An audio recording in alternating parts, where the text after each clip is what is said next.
Esto es un microorganismo. Para sobrevivir requiere alimentarse de diferentes nutrientes presentes en el ambiente. Hace millones de años, uno de estos microorganismos dio origen a la vida en la Tierra. Paradójicamente, hoy algunos de ellos pueden significarle la muerte a cualquier ser humano. Desde principios de la historia, el hombre, al igual que los microorganismos, ha debido alimentarse para no morir de hambre. En este proceso que comenzó con nuestros más lejanos antepasados, varios de ellos perdieron la vida probando distintos alimentos, venenosos o contaminados por algunos microorganismos. Desde el tránsito de nómadas a sedentarios, ahí, digamos, es donde arranca a haber problemas en términos de flujo de bacterias, de flujo de problemas asociados, digamos, a almacenaje de alimentos. En el antiguo Egipto, una enfermedad contraída en una zoonosis ocasionó la muerte de cerca del 60% de la población de África del Norte, Europa y el centro y sur de Asia. A este fenómeno llamado peste bubónica se le conoció como la peste negra o la gran pestilencia cuando reapareció en el año 1346. Se cree que para este tiempo cobró la vida de una cuarta parte de la población europea. Es posible que animales portadores de infecciones contaminaran algunos alimentos que posteriormente eran ingeridos por humanos y de esta manera se propagara aún más la enfermedad. Uno no alcanza a imaginarse hoy cómo es caminar en una calle, esas calles de esas dimensiones tan angostas europeas, por en medio de canales por donde bajan excrementos humanos y baja de todo, porque baja también los desperdicios de las casas. Entonces los colores y los aromas ahí, digamos que se confunden también con unos hábitos complejos a la hora de usar el agua, justamente porque no hay agua. ¿Qué era lo que pasaba en esa época? Que no había limpieza. ¿Qué era lo que pasaba? Había ratones. Los ratones cargaban pulgas. Las pulgas pican, y cuando las pulgas están llenas de bacterias, que en este caso de la peste negra era la Pasteurella pestis, en vez de sacar del individuo que estaban picando, le inoculaban bacterias muy graves. ¿Por qué se llama peste negra? Porque la peste negra es sangrado. El paciente sangraba y se volvía negro. Muchas veces quemaron. Después de las primeras pestes que generaron tanto miedo, ¿cierto? Entonces lo que hicieron fue quemar y quemar y quemar. Pero quemaban indiscriminadamente porque no sabían dónde estaba el foco. Entonces estaban muy preocupados por identificarlo, pero tampoco lo pudieron encontrar fácilmente. Este aterrador panorama, aunque poco probable en la actualidad, es posible. Las bajas condiciones de higiene que persisten en centros de distribución de alimentos y la falta de higiene en las personas podrían desembocar en tragedias como las mencionadas.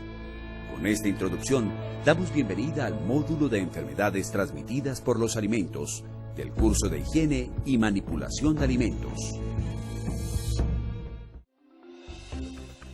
Precisamente para evitar este tipo de contagios, se han venido mejorando los procesos en la manipulación de alimentos y se han establecido buenas prácticas de manufactura que van desde la producción de los alimentos en el campo hasta el momento en que se sirven para el consumo. Estas buenas prácticas deben darse en todos los pasos de la cadena de producción alimentaria. Las buenas prácticas de manufactura, como su nombre lo indica, son el buen manejo de los alimentos. Uno cuando monta un sitio, un restaurante o cualquier sitio de comidas para vender comida al público, tiene la responsabilidad de entregarle al cliente un alimento sano, lo que se denomina en el lenguaje de manipulación de alimentos inocuo. Entonces, cuando muchas veces encuentren la palabra inocuidad, quiere decir sano y en perfecto estado. La cadena alimentaria o agroalimentaria es el ciclo de actividades y transformaciones que tiene un alimento desde su producción primaria en el campo o en el mar, pasando por el procesamiento y comercialización hasta llegar al consumidor final. En este proceso se dan 4 fases fundamentales: la producción, sea esta agrícola o pecuaria; la industria alimentaria, que comprende la transformación o fabricación del producto; el transporte y la distribución del mismo; Y por último, la venta del producto y su llegada al consumidor final. A todo lo largo de la cadena, desde la granja a la mesa, uno debe conservar las buenas prácticas higiénicas. Las buenas prácticas higiénicas no solamente se dan en el proceso de transformación o de recolección, sino también se dan en la parte de consumo, ¿sí? Uno de los etapas más riesgosas en este momento es directamente la de consumo, en particular lo que es la parte de los servicios de alimentación o la misma cocina en el hogar. Comer, entonces, es la última fase de una cadena que empieza en el campo y termina en la mesa. Sin embargo, al llegar el alimento a nuestras manos, no sabemos si ha cumplido con los procesos adecuados. La manipulación de alimentos es clave. Entre menos toquemos nosotros los alimentos, entre menos los toquemos con la mano y los manipulemos y los estemos pasando de un lado a otro y manejando y manipulando, como su nombre lo dice, es mejor para el alimento, porque entre más los toquemos y más los manipulemos, vamos a tener mayor contaminación. Juan siembra semillas que con el paso del tiempo y tras los cuidados correspondientes se convertirán en lechugas listas para ser cosechadas. Estas lechugas se lavarán, empacarán y transportarán hasta la tienda o supermercado en el que Luis hace sus compras. Luis tiene un restaurante y la lechuga forma parte fundamental de los platos del día. De manera que si hay una mala práctica en alguno de los puntos que hay entre la siembra de las semillas y la preparación de la ensalada que acompaña cada plato, aumenta la posibilidad de que alguien que consuma la ensalada de Luis contraiga una enfermedad de transmisión alimentaria. Si uno desde que recibe la materia prima no tiene el cuidado suficiente con la manipulación y en el momento de la preparación tampoco se tienen las normas y la práctica adecuada para manipular el alimento, pues básicamente lo que podemos hacer es intoxicar a un comensal y pues no hay nada más grave cuando uno trabaja en la industria de los alimentos que intoxicar a un comensal o a varios comensales. Otras circunstancias en que ha habido mal manejo de la comida o de los alimentos que han producido gran cantidad de enfermos han sucedido varias veces en la historia. Una muy importante fue en los Estados Unidos hace varios años, cuando la carne para producir las hamburguesas de una cadena de restaurantes venía contaminada con la materia fecal de las vacas, y la materia fecal de las vacas traía E. coli, la E. coli quedó contaminando la carne, y la carne pues fue a muchas hamburguesas de muchos sitios, y personas tuvieron enfermedades diarreicas muy graves no solamente de estar con diarrea unos días, sino de haber quedado con problemas hemorrágicos o con problemas igualmente de disfunción renal, que han tenido problemas crónicos. Incluso han habido casos, por ejemplo cuando yo estuve en Canadá, que el chef más famoso del momento en Vancouver hizo una fiesta y hizo unos encurtidos de champiñones y le delegó esta tarea a alguien que no los manipuló bien, y la persona intoxicó, el chef intoxicó a más de 60 personas y esto le costó su carrera. La toxoplasmosis es una enfermedad infecciosa ocasionada por un parásito que tiene como huésped definitivo un animal doméstico. ¿Cuál cree usted que es? A. El perro. B. El gato. C. El canario. La respuesta es la B. El patógeno que causa la toxoplasmosis se encuentra en los gatos y otros felinos que por lo general adquieren la infección luego de ingerir alguna de las formas del parásito, que pueden estar en ratones o en palomas. Los contaminantes que afectan a los alimentos pueden ser físicos, químicos o biológicos. Dentro de los contaminantes físicos encontramos restos de plástico, vidrio, madera, alambre, entre otros. Los contaminantes físicos son todas las cosas externas que pueda caer dentro del alimento cuando lo estamos preparando. Por ejemplo, mucha gente en los almacenes cierra las bolsas de los alimentos con gancho de la grapadora, de la cocedora. Entonces llegamos a preparar el alimento, rasgamos la bolsa, el gancho no sabemos dónde cayó, puede ser que haya caído dentro de la preparación que nosotros hicimos. O se le cae a uno un anillo, o sea, el anillo no solamente por higiene, sino porque se le puede caer dentro de la comida. Es tipo película que dice uno, bueno, mordió el anillo. ¿Qué otro contaminante físico es? Y es muy importante, las espinas de los pescados, todos los huesos que nosotros cortamos que salen esquirlas porque no los cortamos por las articulaciones sino por la mitad. Cuando se porciona un pollo deberían cortarlo por las articulaciones que están protegidas y tienen cartílagos. ¿Qué pasa con la contaminación física? Yo me como el alimento, por pequeño que sea, o se me reventó el vidrio y me cayó encima de la comida que estoy produciendo y no me di cuenta y lo mezclé. Eso me rompe a mí el intestino por dentro. Eso es una contaminación física, todo lo externo. Los contaminantes químicos pueden ser restos de pesticidas, cobre, plomo, metales pesados y detergentes. Y por último, nos encontramos con los contaminantes biológicos, microbios, bacterias, hongos y virus que tienen una particularidad muy peligrosa. Son invisibles a la vista. En la contaminación biológica tenemos los hongos, las bacterias, los parásitos y los virus. Los únicos que nosotros vamos a matar con la congelación son los parásitos. De resto es con el calor, manejamos el calor. Si no manejamos el calor correctamente, tenemos la temperatura de alto riesgo entre 6 grados y 60 grados, lo cual quiere decir que nosotros no estamos teniendo en cuenta, no nos importa que el alimento esté a 15, a 20, a 30 grados, lo dejamos durante mucho tiempo ahí, empiezan a reproducirse las bacterias y ya generamos una contaminación. Al consumir un alimento contaminado por alguno de estos microorganismos, fácilmente se podría contraer cólera, salmonelosis, botulismo o gastroenteritis, entre otras enfermedades. Las setas más comunes tienen que ver con la ingesta de microorganismos infecciosos. Si vamos a ver qué microorganismos infecciosos vienen en la comida mal manejada por mala higiene, son principalmente los virus, luego las bacterias y los parásitos. Y esto produce enfermedad diarreica aguda. Si tú preguntas cuál es la causa de la enfermedad diarreica aguda más frecuente, es la intoxicación alimentaria o la ingesta de alimentos contaminados por estos microorganismos. Un microorganismo como este dio origen a la vida en la Tierra hace millones de años. No es raro entonces que el ser humano tenga en el cuerpo cientos de millones de microorganismos solo detectables a través de un microscopio. Algunos son beneficiosos y ejercen un control en el crecimiento de otros microorganismos nocivos. Otros, sin embargo, pueden llegar a ser muy peligrosos, sobre todo porque ni siquiera nos damos cuenta en qué momento entran a nuestro cuerpo.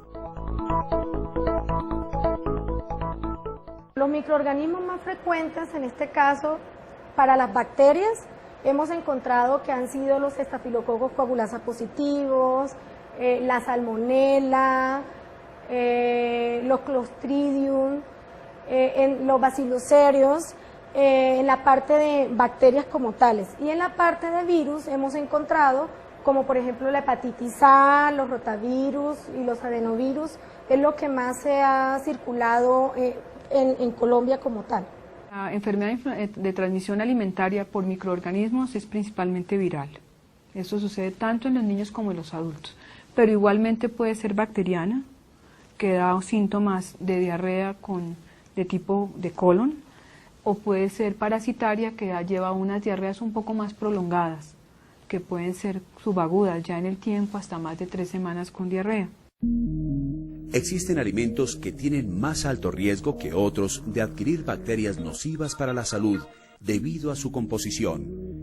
Entre estos alimentos encontramos las salsas y cremas, los productos lácteos, huevos, mayonesa, carnes rojas y blancas, comida de mar, pasteles rellenos y alimentos cocidos que se consumen fríos. ¿Qué hace que un microorganismo esté en determinado producto? Eso va a depender directamente de lo que se denominan factores intrínsecos. ¿Qué son los factores intrínsecos?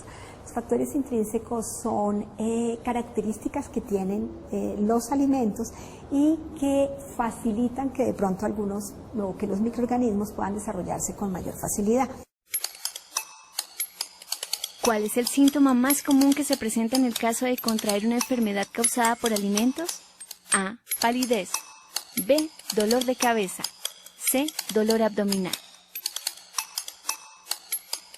La respuesta es la C. El síntoma más común es el dolor abdominal, que por lo general viene acompañado de diarrea, vómito o fiebre. Estos síntomas pueden llevar a la deshidratación y en algunos casos puede llegar a la muerte. Dentro de la cadena alimentaria existen ciertos factores que comprometen la inocuidad de los alimentos. Hablamos de la temperatura, la acidez del medio, pero por sobre todo del agua. El ser humano está compuesto en un 60% de agua y necesita de esta para vivir. Para producir uno solo de los platos de lechuga que Luis sirve cada día en su restaurante, se requieren 6 galones de agua. Y para producir un plato de carne, se requieren unos 2.600 galones. Un microorganismo como el que posiblemente haya dado origen a la vida, pero que en su versión negativa podría causar incluso la muerte, también requiere del agua para sobrevivir. Cuando hay determinados nutrientes como la proteína y aparte de eso hay mucha agua, existe la posibilidad de que los microorganismos también se puedan desarrollar. Esto está unido a otro factor que se denomina actividad de agua, y esa actividad de agua está relacionada directamente con el agua disponible en un producto. Eso quiere decir que el agua, ese elemento esencial para la vida de cualquier especie, puede presentar microorganismos peligrosos para el ser humano. De no hacerle un tratamiento adecuado, puede comprometer la salud de quien la consuma.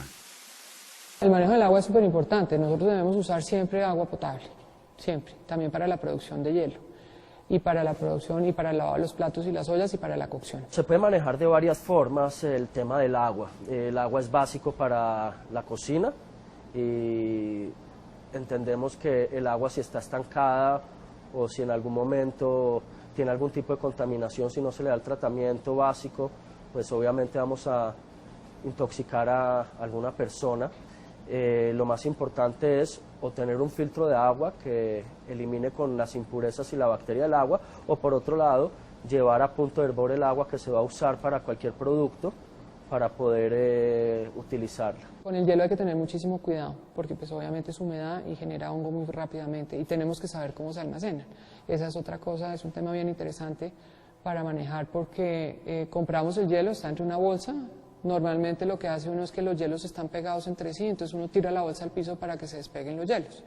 Y cuando llega uno al sitio mete el hielo con la bolsa de toda la nevera. Entonces, ¿qué contaminaciones tenemos? Todo alimento tiene contacto con el agua en cualquier parte de la cadena de producción alimentaria, ya sea en el riego de cultivos, al dar de beber al ganado o para lavarlo antes de ser ingerido.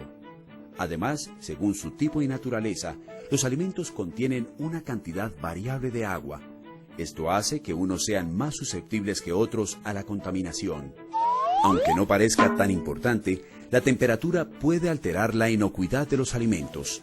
Por eso, si se mantiene una adecuada temperatura en todo proceso, se logra una alta probabilidad de no contaminación.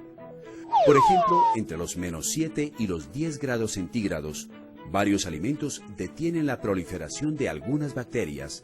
Sin embargo, en productos como carnes rojas, blancas, peces, mariscos y los lácteos, se desarrollan microorganismos que pueden afectarlos. Si se pone un alimento a temperatura ambiente, este se descompondrá más rápido que uno que está en la nevera, y si el producto tiene bacterias contaminantes, la proliferación de ellas será mucho más rápida a temperaturas entre los 20 y 65 grados centígrados que en temperaturas más bajas. Es importante recordar cuáles son las temperaturas seguras. Entonces, una de las cosas es que cuando vamos a refrigerar un alimento, este debe estar por debajo de 4 grados centígrados. Cuando vamos a congelar un alimento o que el proveedor lo traiga al lugar de producción, debe estar por debajo de -18 grados centígrados. La temperatura en la cual se multiplican más los microorganismos está entre los 4 y los 60 grados centígrados. Cuando se habla de tratamientos térmicos se habla en las dos direcciones, tratamientos térmicos por calor, entonces la pasteurización es un excelente ejemplo, o hablas en el otro extremo en los tratamientos térmicos por frío. ¿Qué es lo que hace el frío? Realmente lo que hacen las bajas temperaturas es reducir la actividad, en este caso estamos hablando de los microorganismos, reducir la tasa metabólica del microorganismo, o sea, lo adormece, lo deja en una condición en el que él no se va a multiplicar, y además no va a producir las toxinas que generan los microorganismos, algunos de ellos, que son lo que te enferman. La transmisión de enfermedades por alimentos se debe a que en restaurantes o en ventas ambulantes de comidas no se practica un adecuado hábito higiénico sanitario, como lavarse las manos luego de entrar al baño o luego de dedicarse a otra actividad, por ejemplo tomar dinero del pago y seguir manipulando el alimento. Sin embargo, las enfermedades transmitidas por alimentos no son exclusivas de lugares que no tienen una adecuada higiene. Es importante recordar que el consumo de alimentos forma parte de una cadena que empieza en el campo y termina en la mesa. Y si hay una mala práctica en cualquiera de las fases de esta cadena, el consumidor final de un alimento está expuesto al peligro. Si empiezan a aparecer síntomas como dolor de estómago, diarrea, vómito, cambio de temperatura corporal, dolor de cabeza o brotes en la piel, probablemente se deba a algún contagio por alimentos. La infección por alimentos quiere decir que el microorganismo ingerido es el que produce el daño. La intoxicación por alimentos, cuando es por microorganismos, es la toxina que produce el alimento. Voy a nombrar dos en especial. Una es la toxina del estafilococo dorado, que produce una enfermedad diarreica aguda severa con deshidratación, o por ejemplo el Bacillus cereus. El Bacillus cereus se encuentra en el arroz frito. El arroz frito, como del tipo de comida china mal manejado, que se ha dejado por fuera de la nevera, también produce una enfermedad diarreica muy severa, y no es el bacilo en sí, es la toxina que produce el bacilo. La toxinfección requiere la presencia de las dos, tanto de la bacteria como la toxina en el organismo de la persona que la comió para que le produzca el daño. La falta de higiene, el acceso inadecuado a las redes de agua potable, no tener un adecuado control de desechos, así como manipular alimentos en un medio insalubre, por ejemplo cerca a la red de alcantarillado o a vertederos públicos, aumentan los riesgos de contaminación de los productos que se van a consumir. Los síntomas de quienes padecen alguna enfermedad transmitida por alimentos pueden variar dependiendo del tipo de contaminante o microorganismo contraído. Puede ir desde un simple dolor de estómago hasta complicaciones graves en el cerebro, resultado de los quistes que produce la tenia o la lombriz solitaria. La cadena de producción alimentaria empieza en el campo y termina en la mesa. Si en algún punto de todo este proceso una sola práctica falla, se corre el riesgo de contaminar los alimentos. Desde el agua que se utiliza para el riego de los cultivos y para dar de beber a los animales de los que se extraerá carne, hasta la limpieza del cuchillo con que se cortará esa carne segundos antes de su consumo, deben tener un proceso correcto de manipulación e higienización. Un solo detalle que se pase por alto puede poner en riesgo la salud y la vida.